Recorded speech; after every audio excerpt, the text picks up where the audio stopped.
How often have you said to yourself, "How did I miss that? What a stupid thing not to know. Why didn't I know that?" These aren't just judgments. These are accusations, recriminations. This is shaping that shapes your life, that dispowers you. I'm here with my dog, Ari, and hosting Change Your Thinking, Change Your Life.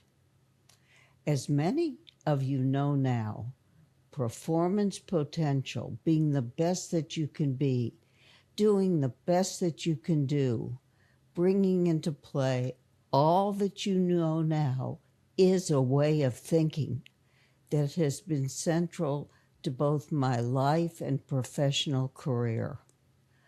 Performance potential is applicable to everyone in every field of endeavor. Performance potential rests on two thoughts. First, you can't know what you don't yet know. And when you think you should know what you do not yet know, you turn on yourself. Your conversations with yourself are negative and often self-loathing. You can guess, you can pretend, you can even offer a convincing version of knowing. But real knowing, that comes only when something new emerges. So here's a way to change your thinking and change your life. What if instead of blaming yourself for what you do not yet know, ask yourself, what do I know now? What do I know now is a way of changing your thinking. It is. So rather than condemning yourself for what you do not yet know, you can think, perhaps I can learn a bit more and be curious and creative, changing your life. Instead of criticizing your life, think, what do I know now? Empowering yourself, feeling good about yourself, thinking, what do I know now, does change your life. My second thought upon which performance potential rests is a question. What's the difference between performance potential and the multitude of other kinds of written and talked about potential, such as peak potential, maximized potential, hidden potential, or unlocked human potential? The difference lies in two words. These two words form the framework of performance potential: being the best that you can be, doing the best that you can do, bringing into play all that you know now. Can you guess? Know and now. These are so important that I turned them into a noun, into one word. A know now. It's a new word. A know now is a way of changing your thinking. A know now is the emergence of a new conscious thought, feeling, behavior, that when you put it to use is how you become the best that you can be and do the best that you can do. That's what this new word does. However, there is a condition. It's not enough to have the emergence of a new conscious thought, feeling, or behavior.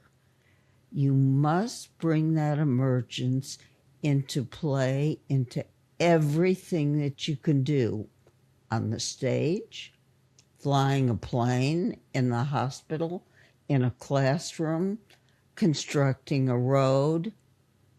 You get the picture. And now it's your turn to take center stage and tell me by email sent to my website, elmalinscanefield.com. You tell me about your own new nows. Okay? And if I'm not able to respond to your emails on today's episode, I will respond to you individually on Ask Elma, also on my website. Oh my gosh, I'm already seeing your emails coming in, which is really exciting to me. So, here we go. Our first no now comes from B. Bressler in St. Charles, Missouri.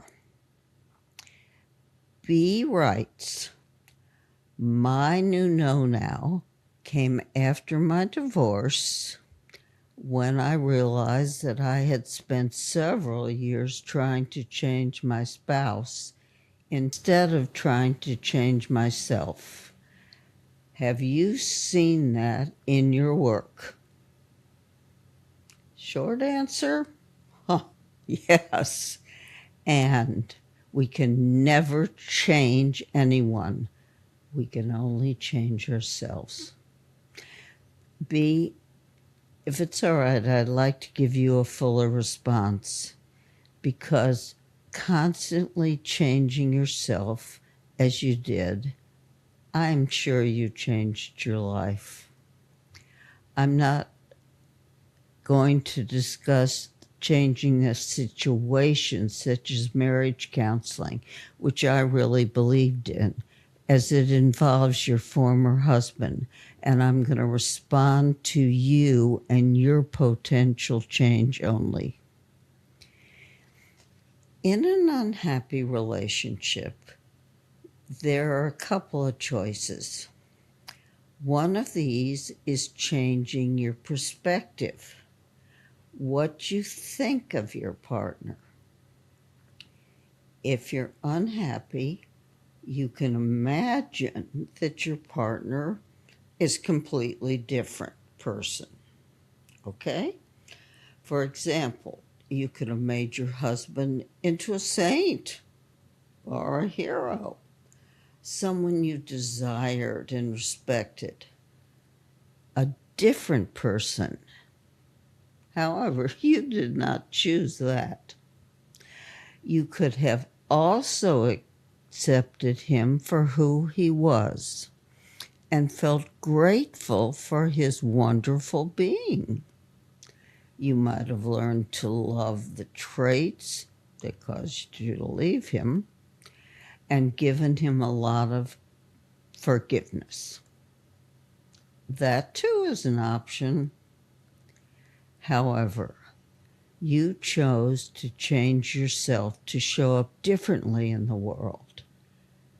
You chose to identify what you need and want, to know what was causing you to stay and what was causing you to want to leave.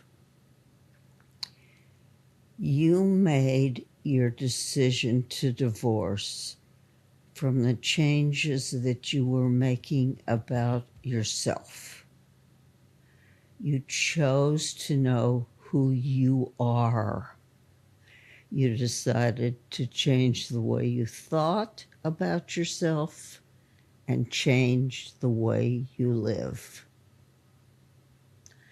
So whether perspective, acceptance, or self, any change is always about you.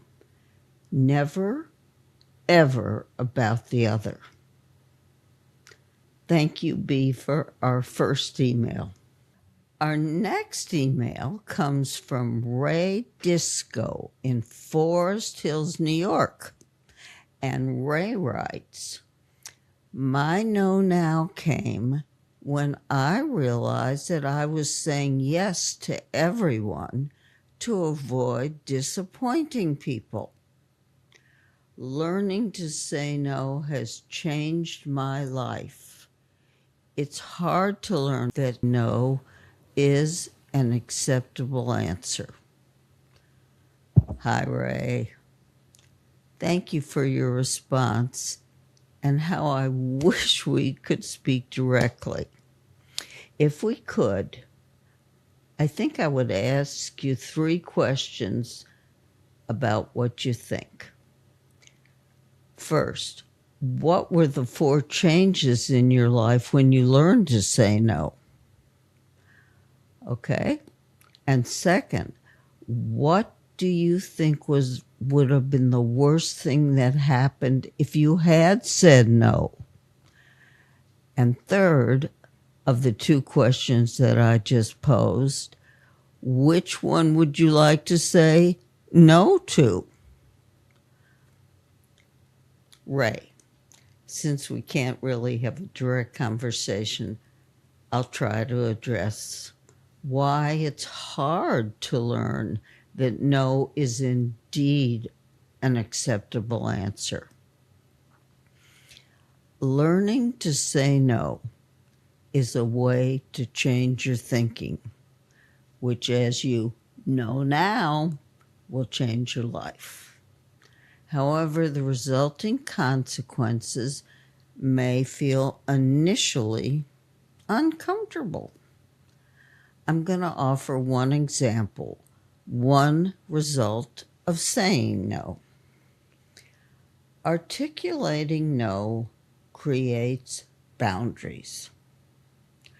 A boundary defines what is acceptable or what is not acceptable to you. And some of the people in your life may like it and some may not. Some may even be disappointed, which may be difficult for you to tolerate. I personally think that no in our vocabulary is one of the most important words we as humans can articulate, as no defines who we are and who we are not. Now, Ray, you can appreciate my response, or of course you can say, no thanks. And today's final no now is from Karen Michelle in Tarrytown, New York. Karen writes, "My no now is understanding asking for help is not a weakness. I've struggled with this my entire life, and I don't think I'm alone. Shouldn't asking for help be a sign of strength?" Hi, Karen. You have given yourself a real change your thinking, change your life opportunity with your new no now. Karen, I'm not certain at what age you determined that not asking for help was the correct course for you. I am certain that it gave you a sense of self-reliance and independence, and that you must have felt like a great problem solver. I also think that your no now is quite fearless, as it takes much courage to risk the possible but improbable loss of those acknowledgments and to change that way of thinking. However, Karen, I think that you are still seeking approval rather than completely owning your full belief that asking for help is a strength. The following is a know-now statement that may be helpful. I formerly thought that asking for help was a weakness that others struggle with also. My know-now is that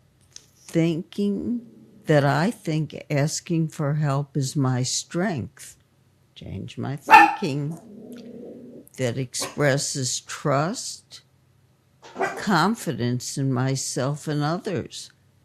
Change my life. My dog must agree.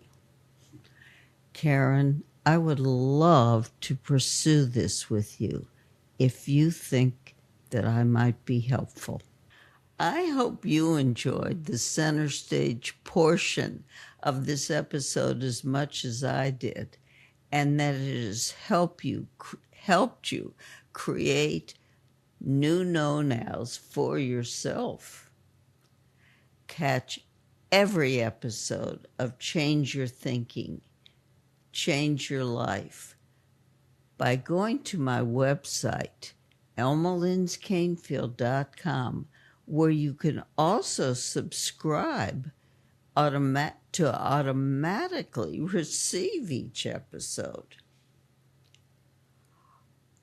Our next episode, I am overjoyed to welcome our first and very special guest, Broadway artist and ALS advocate, the inspiring Erin Lazar. Don't miss this wonderful journey.